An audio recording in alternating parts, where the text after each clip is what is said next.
Hello, જય શ્રી કૃષ્ણ. કેમ છો બધા? આશા રાખું છું કે બધા મજામાં હશો.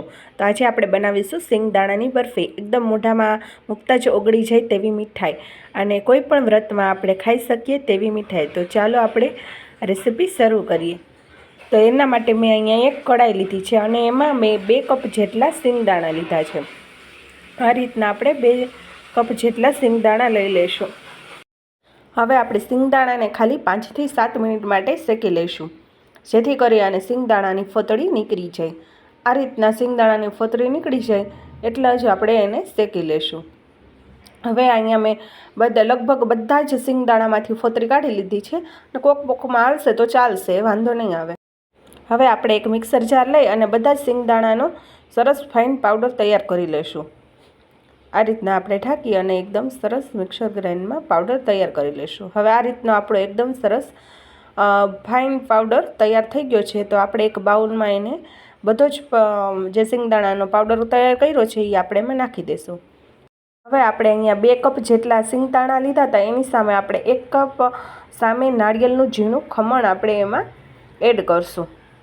આ રીતના હવે જે આપણે કપથી માપ લીધો તો એના એ જ માપના કપથી અડધો માપ જેટલો આપણે અહીંયા મિલ્ક પાવડર નાખશું. એનાથી આપણી બરફી એકદમ સરસ પોચી બનશે. હવે આ રીતના આપણે બધો પાવડર મિક્સ કરી લઈશું. આપણો પાવડર અહીંયા બરાબર મિક્સ થઈ ગયો છે, અને હવે આપણે આ મીઠાઈ ગોળથી બનાવશું, એટલે આપણે ગોળની પહેલાં પાઈ લઈ લઈએ. એના માટે મેં એક કઢાઈ લીધી છે અને અડધો કપ જેટલો આમાં ઘી આપણે એડ કરશું. બરાબર છે.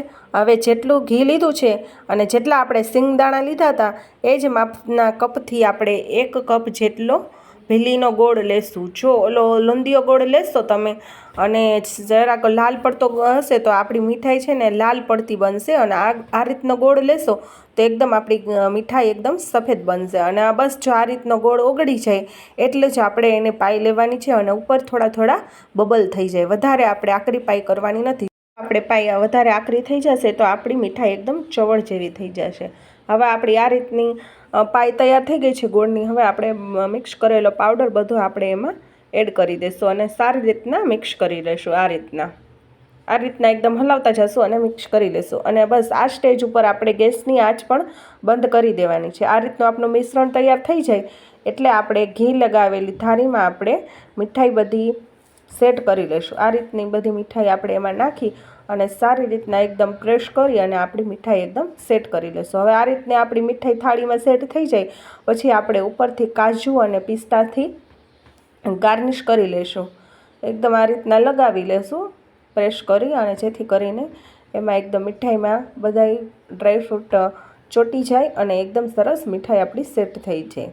હવે આ રીતની આપણી મીઠાઈ થાળીમાં સેટ થઈ ગઈ છે. હવે આને આપણે 20 મિનિટ માટે ઠંડી થવા દઈશું. હવે આપણી મીઠાઈ 20 મિનિટ પછી એકદમ સરસ સેટ થઈ ગઈ છે. તો આપણે હવે આને ચાકુ વડે કાપા કરી અને મીઠાઈને પીસ કરી લઈએ. આ રીતના સરસ રીતના કાપા કરી અને મીઠાઈને કાઢી લઈએ. હવે આપણી આ રીતની સરસ મીઠાઈ તૈયાર થઈ ગઈ છે. એકદમ પોચી અને દાણેદાર તૈયાર થઈ છે. તમે જોઈ શકો છો કે મીઠાઈ આપણી બરફી એકદમ જે દૂધની બરફી હોય એ રીતની જ તૈયાર થઈ છે. અને આ રીતની તમને તોડીને પણ બતાવું, એકદમ સરસ દાણેદાર મીઠાઈ આપણી તૈયાર થઈ છે અને મોઢામાં મૂકતા જ એકદમ ઓગળી જાય તેવી. તમે પણ આ મીઠાઈ એકવાર જરૂરથી ટ્રાય કરજો. આ મીઠાઈ એકદમ ટેસ્ટી અને ખાવાની ખૂબ મજા પડે એવી બનશે. જો તમને મારા રેસીપીના વિડીયો ગમતા હોય તો વિડીયોને એક લાઇક અને ચેનલને સબસ્ક્રાઈબ જરૂરથી કરજો.